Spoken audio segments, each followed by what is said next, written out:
রাজা রঘুবংশী হত্যা ঘটনার পুনর্নির্মাণ করবে মেঘালয় পুলিশ, তাই আততায়ীদের নিয়ে যাওয়া হয়েছে শিলংয়ে। কিন্তু নিয়ে যাওয়ার সময়ে বিপত্তি। মঙ্গলবার ইন্দোর এয়ারপোর্টে এক যাত্রী 82 সিক্সার থাপ্পড় মারলেন মেঘালয় হানিমুন মার্ডার কেসের এক আততায়ীকে। उनको फांसी देना चाहिए। मारा इसीलिए कि गुस्सा है हमारे को, हमारे इंदौर का बच्चा शांत हुआ हैगा और प्लानिंग से मारा हैगा लड़की ने। फांसी बस, दूसरा कुछ भी नहीं है। ইতিমধ্যেই নানা সূত্র মারফত উঠে আসছে স্বামী রাজাকে খুনের কথা পুলিশের কাছে স্বীকার করেছেন সোনাম রঘুবংশী।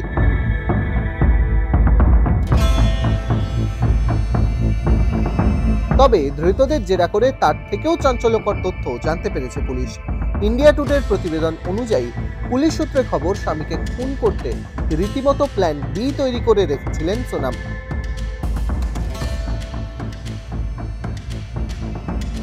বিশাল আনন্দ আকাশ যদি কোনোভাবে রাজাকে খুন করতে ব্যর্থ হতেন, তাহলে সোনাম নিজেই নামতেন ময়দানে।